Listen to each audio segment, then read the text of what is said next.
Hi, welcome back. I am Ms. Mina Brown Diva today, guest host on the scene. And our next guest is going to be Derek Mercer. Yes, look, I'm excited. Thank you, Derek, for coming. You are my new best friend, okay? Because you make drinks. I'm like too excited. But no, you are the owner and creator of Present Tense Mobile Bar. That's right. Chicago's go-to bar wherever you are. Oh, my goodness. It's, I guess you'd call it a ghost bar. So we have a business address, a business location. It's called The Hatchery in Garfield Park on Chicago's west side near Lake and Kedzie. Is that it? Yeah, Kedzie and Lake. And, it's a food incubator, so it's a whole bunch of small businesses just like mine, just getting started. And I describe it as it's like a dorm room. It's like a dorm, a college dorm. But behind every door is someone's kitchen, someone's business where they're making crackers or cocktails or egg rolls or whatever it is that little food business is making. Desserts, and everyone's doing delivery and takeout out of there. So it's Ghost Kitchens, Ghost Bars. So we're doing delivery and takeout. Oh, wow. So during the pandemic, I know you were a former bar owner. You owned your own bar, Blackbird, correct? Well, I was the bar manager at Blackbird. The bar manager. Yep. So I ran it like it was my own. Right. You're like, that's my spot. Let's say it's mine. So you know how the scene goes as far as being inside and then the bar atmosphere. What made you start a mobile bartending thing where you actually leave and bring the liquor to people?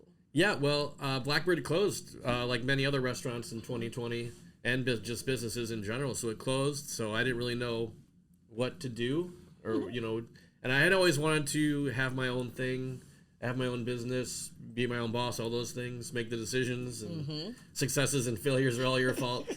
So it was a perfect chance to just go for it and to just do it, give them the time and the opportunity to do it. So I decided, why not?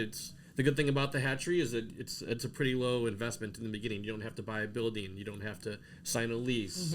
It's a pretty low cost to get started. So I just kind of started doing it. And that was actually, today is my 1 year anniversary. 1 year of our first birthday is today. We opened 1 year ago. We opened on Black Friday 2020. Oh, wow. So to answer your question, I forgot the question was. Like, what was the question? What was the question? Yeah. No, I think that's so cool because you have so many cute names for what you do. Like there's cocktail catering. I like that the most because we have caterers, we have chefs come to our place, and your whole thing is you bringing the cocktails. Right. So where'd you come up with all these different names? Yeah, well, you hear the word mixologist tossed around a lot too, but I think that's more someone who's behind the bar. Or just maybe not my favorite term, but people know what that means. But I'm not behind the bar as often anymore. I'm doing deliveries and takeouts and dropping things off. And at the beginning, I didn't want to call myself a caterer because I came from restaurants and catering are kind of two different, very different things. Exactly. And but as I've over the past year, when I say cocktail catering, that seems to make the most sense as to what I'm actually doing. And I think it helps maybe sell the product, promote the product better because it gives you a better vision. Like the same way you order a whole bunch of pizza for a party or a whole bunch of, we're in Chicago, so Italian beef and sausages and all the sides for that. Or people had Thanksgiving takeout. Like I bring the cocktail portion of it to your party. So instead of having to, make cocktails for all of your all of your friends and family, I'll take that part out of the equation for you and make it really easy. So who do you use to test the cocktails and see if they're perfectly right when you make them? Oh, my wife is a self-proclaimed super taster. Okay. And she is very good. They actually, science has proven that women are much better tasters than men. And a lot of the top bourbon companies and liquor industries and perfume and cologne industries, the people who develop their flavors and scents and have the final say in mixing on formulas, a lot of times are women. They just have... I don't know what the science is, but they are better tasters, better smellers, do have better senses than men do. And so whenever I have a question, I like to think I'm pretty good, but my wife, she really is very good at tasting. So you do listen if she says something's too sweet? I listen to her no matter what she says. You better. Happy home. What is it? Happy wife, happy life? Yeah, no, she's very good. Too sweet, too tart, too acidic, too much alcohol, not enough alcohol. She's very good. That is one of the challenges I largely work alone at the hatchery. There's other people there in the shared kitchen space working, and I'll give them whoever is around. Our neighbors are big taste testers too, you know. So when people are walking by, I'll shout, "We want to taste something." So, but one of the challenges is that I'm often working alone in the kitchen making all these cocktails, and after you taste something, 5 or 6 times, the 7th or 8th time, I don't know if you're doing. Then you start adding things and taking things away, and then it's time to maybe just like leave it, or then it gets to be really challenging. So that is one of the challenging parts, is that I don't have a bartender buddy to say, "Hey, taste this." Yeah. And so if you keep on adding different things, you also lose like the quantity and the recipe. I think just keep adding, you wouldn't know exactly. It just spirals. It goes into a rabbit hole you don't want to go into. So it's good to have good formulas, good recipes to start with, and then when you have to start making adjustments, maybe get like 3 or 4 tries before it starts to just taste the same every time. Now, one thing I heard you say is that when people walk past, now when I read or when I talked to you, you said during the quarantine you just started serving people drinks like in the alley and just around the house. How receptive were people to just taking cocktails that didn't know? Pretty receptive. At first the neighbors didn't know me. When we're all on lockdown and quarantine and staying home, we have a little porch, so we would just spend hours sitting and hanging out on the porch. I have a smoker out there too. So anybody who walked by had to have a conversation with me. They were usually offered something, and so they were very receptive. In the beginning, there was a lot of no's, but then they got warmed up to the idea of like, oh, this guy makes good stuff. So they're like, he really makes good drinks. Yeah. So that was that was a good opportunity to get a lot, just because you don't know who you're giving it to. They don't know if you're a super taster. You're just kind of like the common folk, for lack of I don't know. So just you don't know, because everyone has.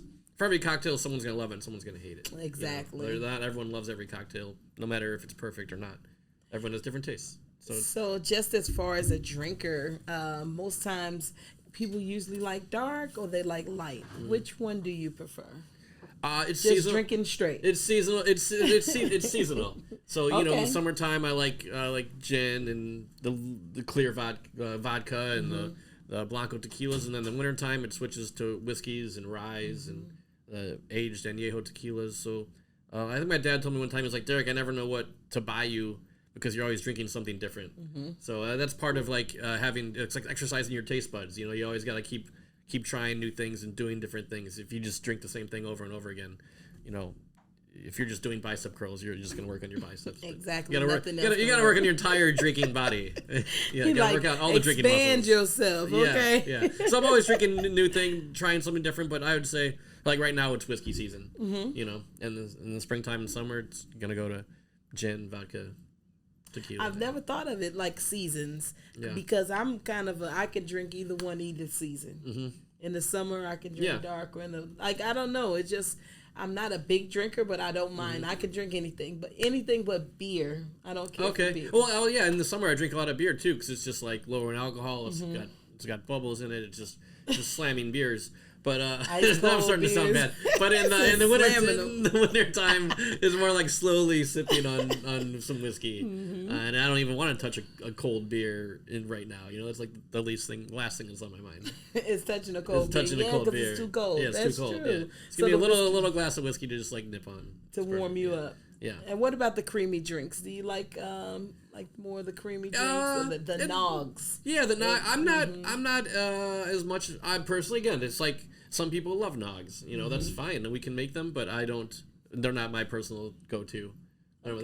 They're not my most favorite things. All right. I like coffee, cream in my coffee, right? But not so much in cocktails. But we can do that for sure, though. Okay. Yeah. So, in honor of the 1-year anniversary, Black Friday, you made a holiday drink. Yeah. That's correct, right? Yeah. Yep. I want you to tell me about it, and you're actually going to make it today. Yeah. And I want you to take me step by step. Okay. We're going to talk about it, and then we're going to taste it. Yeah. And I'm going to let you know how much so I like it. It goes back to the idea of cocktail catering, making this as easy as possible for someone who's having people over. You don't want to get stuck shaking drinks or having your guests make drinks and make a mess of your kitchen or wherever you're having the setup be. So the idea of just everything being very simple, and I've done all the work for you. If you can just combine. So the first step is this is the punch base. This is the board of directors. Tell me about punch. that one. Yeah, so it has Smith & Cross rum, which is a funky Jamaican rum. It has VSOP cognac. So it has Batavia Iraq, which is a rum from India. Okay. And then it has maraschino liqueur for a little bit of sweetness. Green tea as well. And fresh lemon.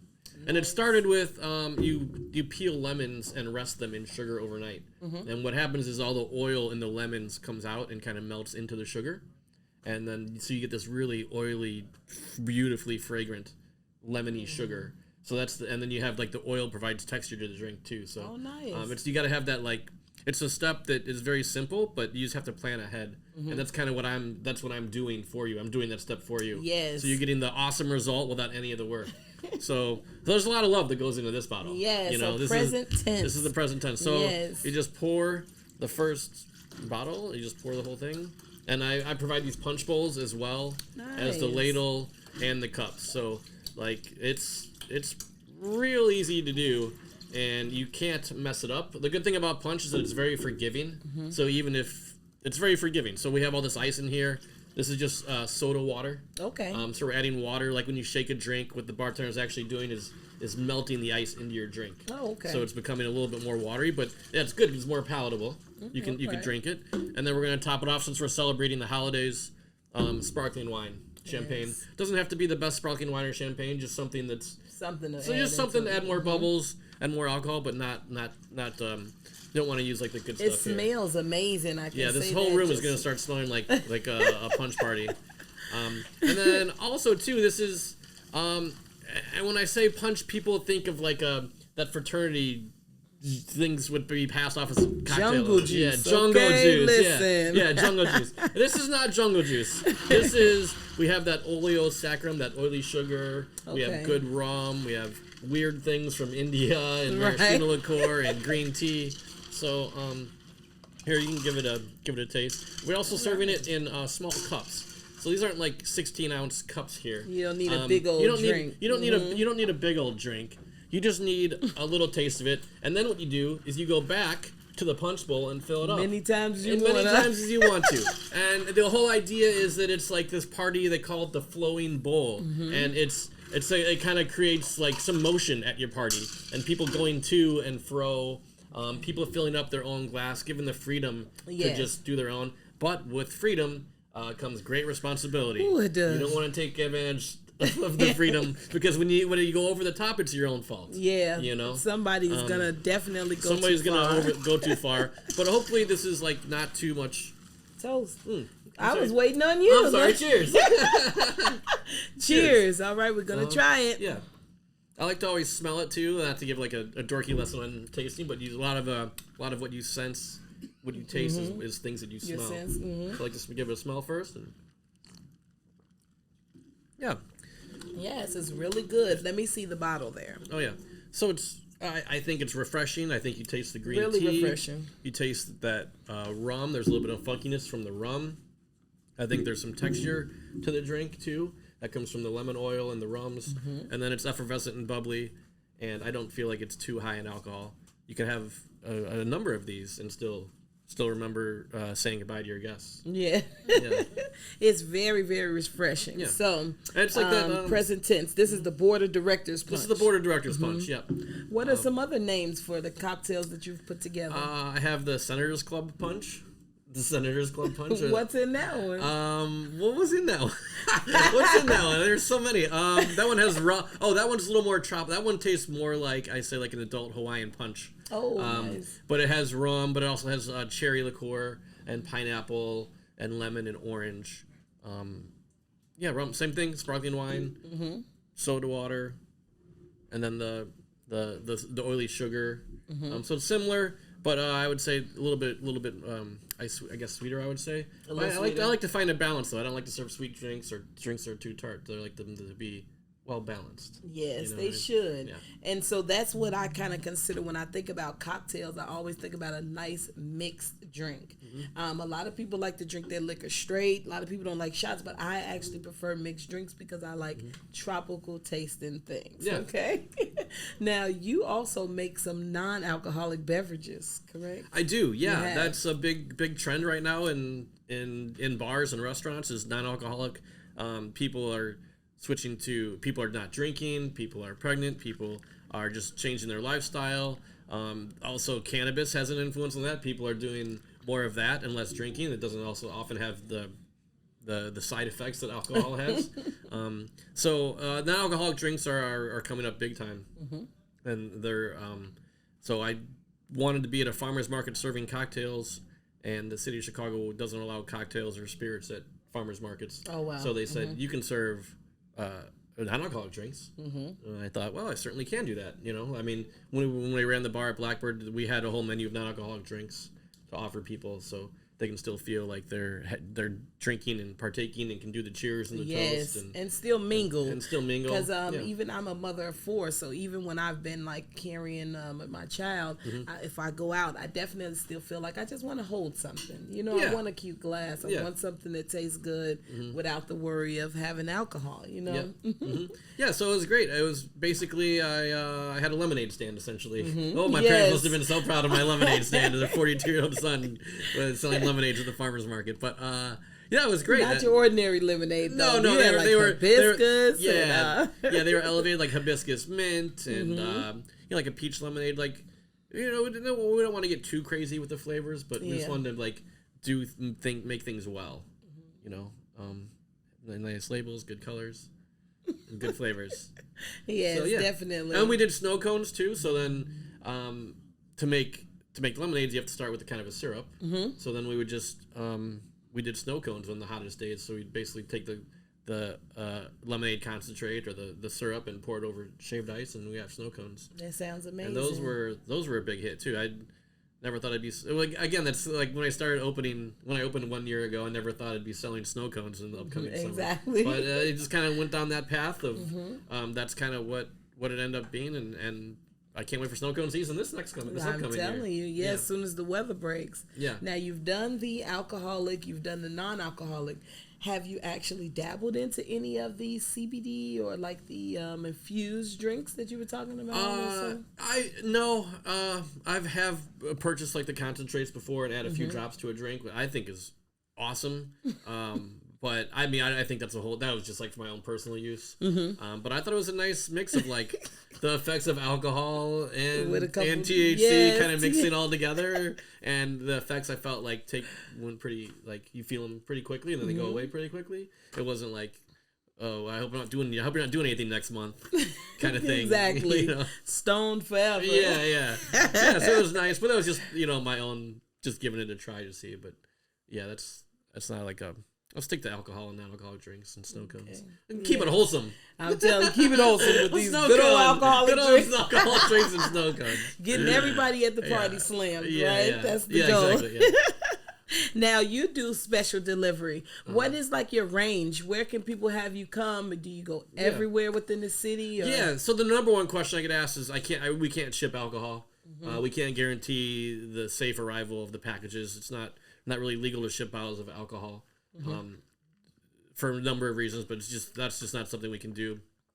But yeah, anywhere in the city of Chicago for sure, and then I can go to the near suburbs or some of the suburbs further out, kind of by request or on a special request. But yeah, I'll go pretty far wherever people need alcohol. You like if I can make it, I'll be there. Yeah. Okay. Yeah. And is that by the bottle, or how does someone order like for their party?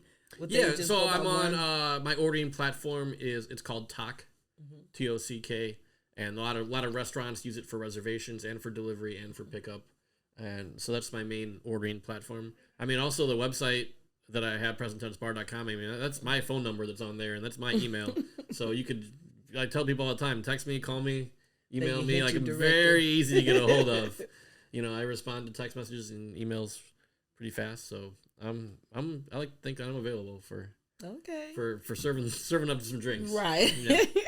Now, I want to talk about the actual name, present tense, and where that came from and what that means to you as far as making your brand. Yeah, so if you watch the Last Dance, the 10-part documentary about the Chicago Bulls from the 90s, it was on ESPN, aired during like the darkest days of quarantine when there were no sports. I think at the time, it was before I was even able to watch Korean baseball at 1 o'clock in the morning. That was like the only sport you could have watched at one point in the world. And it was before that. Right. There was nothing. There was no sports. Dry on the sports. Yeah, and they released this documentary months in advance because they knew like everyone would be home watching it. So, you know, I grew up in the 90s watching the Bulls. I'm from Northwest Indiana, but, you know, the Bulls were the team. So I grew up watching that team, and watching that documentary was awesome. But the last song, it has an awesome soundtrack too. You can just put on the Spotify playlist of The Last Dance. Amazing soundtrack, yeah. Okay. It's awesome. You put it on, people are like, what is happening here? They're like, who put this playlist together? It's The Last Dance. But the last song of the 10th episode is the song Present Tense by Pearl Jam. And so it just like really hit a nerve. Like it all like came together. I was like, oh, this all makes sense now. And so then I was like, oh, we're trying to think of names for the company. And yeah, Present Tense ended up being the winner. That's what's up. I like that. Yeah. And so I saw that movie or that series. It was really influential. A lot of people got really deep into it. So I guess, like you say, being from that era, what was the significance of the film? It was just cool to see that like all those guys still living on and still being the best. Like, because I was a teenager at the time, so it was just very like, oh, the Bulls win again. You know, but now as an adult, you see how hard it is to win even one championship or even win two. And then to think that the Bulls won 6, you know, and then also there's the whole debate of, you know, Michael Jordan versus LeBron. How are we talking? This is awesome. We're talking about Michael Jordan versus like, I didn't know Michael Jordan versus Michael Jordan versus LeBron, who's the greatest. Well, that doesn't matter because Michael Jordan has the greatest story. You know, LeBron James didn't quit in his prime to go play another sport and then come back and win 3 more. Like, that is insane. Nobody has done that. Nobody will ever do that again. So the whole story, and then Michael Jordan, seeing him grow up. And I remember seeing them lose to the Cavs and the Pistons for years. Years of disappointment as a teenager, middle schooler, watching the Bulls lose again to the Pistons and the bad boys. And just like the whole story is just unbelievable. And like Michael Jordan beating his rivals, not like recruiting. You know, everyone, let's come to Chicago and let's dominate the league. Like, no, you're on their team. I want to beat the crap. It was a different mentality, different era, and it was just like the whole story is just very cool, and I think that's what makes it so great. So then, The Last Dance kind of just relived all that, you know, every week, 5 weeks in a row for 2 weeks, and then that song came on, and it's just like a montage. It's like Phil Jackson, Steve Kerr, Dennis Rodman, Michael Jordan, and like Pearl Jam's playing. It was awesome. Yeah, and I see you even have on the Bulls hat now. I'm like noticing that you got the Bulls hat. Like you are so Chicago. Yeah. I grew up in Chicago. I've lived in Chicago for about 14 years. So like you know, Chicago's my home. I think it's the greatest city in the world. Yeah. So I've been other places, but like even when I go on vacation, I'm like, I can't wait to get back to Chicago. It's awesome. I know that's a lot of people can. You know, I would love Chicago, even though we get bad weather and we have different things going on. Yeah, it's no place I say better than Chicago. I totally agree. Yeah. Now I want to know about the new things that are coming with Present Tense. I know you have the gift boxes that's coming. Tell me a little bit about some of your goals and stuff that you look forward to taking. How far do you want to go with it? Yeah. So one of the challenges for me has been, you know, I used to work in a restaurant behind a bar where you're like a bartender serving guests on a night, but I didn't realize 1 year ago when I opened this, you're really becoming more of a retailer, and how important packaging is, and just putting, it's more of a, you know, you can't always be there and talk to people and answer their questions, so you have to like not just have a good product, but also like present it in a nice way. Yes. And so it's challenging that I know I have a good product, but not everyone has heard of Present Tense, or not everyone knows what's in there. So yeah, I just keep on improving the packaging and the bottling. Like is this the your first packaging? Is this your first logo, or have you changed it a bit? No, that's I generally like this, but there's some actually pretty embarrassing ones that were like first, second, and third iterations of it. So I'm happy with this, but like putting, you know, the idea of putting 3 small bottles together in a little package. What does that look like? I'll never look at packaging the same. Like when I buy a 6-pack of beer and like what their branded little 6-pack looks like. So every little thing, because you're not there. and it has to have appeal. You know, people love buying wines with like an animal on them. Yes. You know, like everyone's got a favorite wine that has an animal on it. Is that a thing? I think, yeah, like you think of those like the wine with penguin and yellowtail and that's bear. true. Like White owl. White, yeah, White claws or some sort of animal. Yeah, that's true. So yeah, all these like slogans are really interesting to me now. It's a whole the retail. It's a whole different world than like being a bartender behind a bar. So I just want to keep improving on that, and also along with that, getting onto retail shelves. Yes. I'd love to be in like these little neighborhood boutique markets or a Binny's or in other states. So that's a bigger project I'm working on where you have to work with a distributor and a manufacturer. Yes. It couldn't be me at the hatchery making the drinks and selling to Binny's. It's just the Chicago liquor laws. Yes. Illinois liquor laws. So they want it to come from a factory or from a... Yeah, basically you need like a factory that manufactures cocktails. And they would use my specs. We would use our labels. And that's just... it's just a matter of finding someone who's like good to work with. And we're working with someone now, but it's still just the government's involved with approving labels and approving formulas. It's in the making. It's in the making. Yeah, it's in the making. Yes. And just keep growing. You know, keep getting better at all the things that we're doing. Keep meeting people. Keep going to markets. Just keep on going. Yes, that's understandable, and I'm really loving the drink. It's really light. I can't wait to taste some of the other flavors. I want to know what's your favorite one that you have created, and what's the blend? Yeah, well, there's probably two. Again, it's like it's a seasonal thing, but like I love the Boom Boom Punch. It has a lot of Boom Boom Punch. Yeah, Boom Punch. You take it to the Boom Boom room. room. Barbara's favorite too. Barbara loves the Boom Boom Punch. It has 3 kinds of rum. It has that lemony, oily sugar to start with, and then a lot of water. So, it's a good blend of rums. It's like when you think of tiki drinks, the tradition of tiki is like mixing all kinds of different rums. So we're kind of taking that aspect of it. Oh, there's also some cognac in there too. So it's a drink kind of from New Orleans where there's a lot of French influence. So you have cognac in there, and then there's a lot of rum. New Orleans is a port city, so you have like the rum and the cognac going on because it's from a drink from New Orleans, kind of inspired by New Orleans. And New Orleans is also one of my favorite cities too. Not as good as Chicago, but it's a really fun city to go visit. And that's your second favorite. So taking a sip, it's like that taste memory that like kind of takes you to a new place, takes you to a place you've been before. So the Boom Boom Punch kind of takes me to New Orleans. It's also versatile because you can add like champagne on top of it, or you can put soda water on top of it. I've put beer on top of it before. Oh wow! So it's fun. It's fun to drink it as it is, but also you could also like play around with it a little bit too. You can blend a bit with it. Yeah, okay. Yeah. So that one's good. And the other one is the Chicago tea, which is like an old fashioned. The old fashioned is like one of the most popular drinks in the world. Okay. You know, wherever you go, it's like tequila and old fashioned will be the number 1 and 2 in sales. So when you go to the bar, you can ask for an old fashioned. Yeah. It's one of those like classic cocktails that a lot of people know how to make, and a lot of people order it, and lots of different versions of it are out there. And so you made the Chicago. I made the Chicago, the present tense Chicago tea, which it uses. Usually an old fashioned has all bourbon, but we use brandy. So there's the Wisconsin old fashioned, which maybe you've seen where people put like sugar cubes in a glass and soda water and like muddled cherries, and it's like a very Wisconsin supper club thing. So we use brandy in the spirit of Wisconsin, and we use rye in the spirit of Kentucky. Rye is made in Kentucky. Okay. So and then kind of meet in the middle, for the Chicago tea. So it's got brandy for neighbors, brandy inspired by Neighbors Door North, rye inspired by Neighbors Door South. Meet in the middle for Chicago tea. And it's just like a slow sipper, kind of like I was talking about that, like whiskey. Yeah, so it's kind of stronger. It's stronger, yeah. It's definitely stronger and something you just kind of sip on. Yeah. So those are the 2. Don't take it too many quick shots of that one, huh? Yeah, no, those are actually good. It's good for shots of those. I kind of keep it in my fridge, and then just do like a little nip. Puts you right to sleep.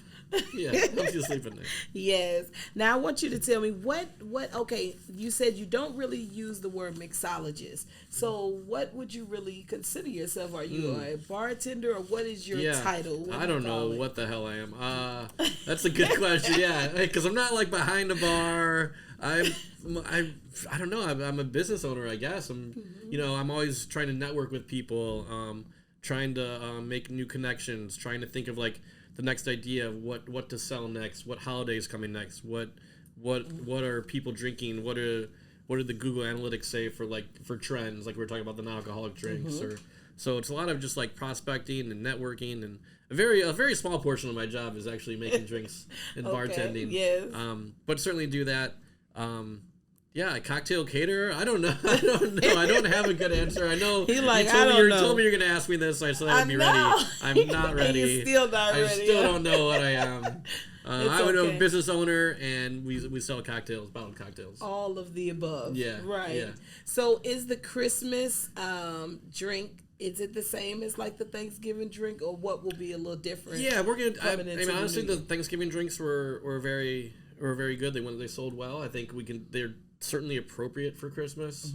I think I have the ingredients on hand at the pantry. So yeah, and not everyone ordered all of them, so I feel like you can still explore the menu a little bit. And it's kind of like that thing in Italy where like artichokes grow. If you ever artichokes like start popping up in the springtime, there's artichokes in everything. There's like artichoke soup and artichoke this and artichoke everything. And then once artichoke season's over, they're gone. You won't see an artichoke the rest of the year. So I feel like these punches in particular are kind of seasonal. Well, I think they'd be good at any time. I'll probably just do these punches for like the holidays because they're very much of the holidays. And then maybe we'll change up to some different punches when the season passes. I'm looking forward to it. I definitely am. Now, again, as far as ordering, where do they go to order the drinks? And is everything on that site? You tell what punches you want, how many drinks you want, or everything? Yeah, so Talk is the ordering platform at talk.com, and then present tense, you can search for us. And yeah, the menu's up there of what drinks I have. I kind of changed it up a lot. I'm only there's certain days where I'm doing deliveries. It's not like 7 days a week. What I have found is people are kind of planning ahead for events and for gatherings. So, so yeah, Talk is the ordering platform, TOCK, and that's where you can see the menu, see the punches, see the other cocktails we have, see upcoming specials, whether it be like doing something for the Super Bowl or for Valentine's Day. So yeah. Okay. Yeah. And then so you still will come out and do like the full bartending too. Yeah. So it's not just a drop off and the go. Yeah. You will stay and serve drinks as well. Absolutely. So we've done like cocktail pairings for weddings, for like a wedding dinner, or full service bartending if somebody wants like really, I'll tell people when I give them a wedding quote, like if you want someone who's like gin and tonic and vodka sodas, that's awesome, but like I don't have a full bar. We'll pick 3 good cocktails, we'll pick 3 nice beers, we'll have 3 good wines, and that'll be your bar menu, for you and your guests. So that's the kind of cocktail catering we'll do is like a really nice elevated bar menu, and then we'll be there. We'll show up, we'll set up the bar, we'll clean up and go home. It'll be like we were never there. Yes, again, like you say, bringing the bar to you. Yeah. You bring the party, huh? Yeah. Because the party don't stop to the drinks get there. That's right. Yeah. That first drink is so important for people to have. I preach like we're gonna get people drinks fast. We're not gonna be waiting. We're not gonna be waiting for someone to make some special. That's part of streamlining the menu and having 3 drinks or 2. Like people are gonna order, they're gonna have a drink, and the next person, like, getting that first drink. At a wedding, there's a lot of social awkwardness at a wedding, so like you gotta have that drink right away. Man, so to break the ice. Yeah. Now, what has been the experience? Have you seen people like go too far, or what is like the most that you've seen people take it too far with the alcohol? Yeah, that's always funny to me. Yeah, I mean, I've been pretty lucky. It's a boring answer. I have never worked. One of my regrets is never working in like one of those like crazy 4 a.m. like River North bars or clubs. You don't want to. No, I don't want to. I never did, and I don't have too many. I can't think of any crazy stories now, other than. But I think a manager cut someone off, and then he got mad at the manager, and then he went and talked to the man. Then the manager went back to the table and said, "There'll be no bill this evening. You're free to go." And then we like swooped in, everyone else swooped in, like took away all their silverwares and plates and stuff. There'll be no bill. So it was kind of a cool way of kicking someone out. They weren't like, you're kicked out, get the hell out of here. It was just like, there will be no bill, you're free to go. And then we like took everything off their table. Yeah, so it's nothing else to do. What are you going to do? Yeah. But get out of here. Get out of here. Yeah. And I think like it was like a young kid who thought he was like a hot shot yelling at the manager. Yeah. And he was with like his mom and dad and aunt and uncle. And like he was trying to be somebody. And they're like, What? It was just great to see everything. First time being in a bar atmosphere, like having those cocktails, it probably took them over the top. Yeah, it was they came in pretty hot. I feel like it wasn't. And also, you never know what people do before they arrive, or what else they could be. The pregame. Yeah, the pregame. Yeah. Yes, the pregame. Yeah. You always have to watch out for it. Yeah. Now, okay, one more time. Present tense, Ghost Bar. Yep. Yes, you tell everyone where to follow you at. Mm-hmm. I know how to. We know how to order. Mm-hmm. That's on TOCK.com. Mm-hmm. And what's your social media? You don't do it too much. Yeah, I'm the most active on Instagram. So at Present Tense Bar on Instagram. There's certainly some postings on Facebook for Present Tense Bar, but Instagram Present Tense Bar is probably the most active. I'm always posting stories, posting pictures. You'll see specials. Kind of just keep you updated on what's available. And then, like I said, on the website, that's my name and my phone number. So you can text me, call me, email me. You like I am reachable. Huh? Yeah, you can definitely reach out. You're not gonna get customer service. Well, thank you so much for coming to talk to us a little bit about your business today. I'm really excited, and we have a special gift for you from Miss Barbara Foster, and it is your On the Scene T-shirt. Nice. You are a part of the family now. So yes, this is for you, and also we have a nice mask for you because of course we are still in COVID situation. So definitely thank you so much. I hope you enjoyed yourself here today, and we will be right back with On the Scene. Big shout out right now going out to Essie Marie's Salad Dressings and Marinades. Make sure you guys go follow her, Etonia Scott.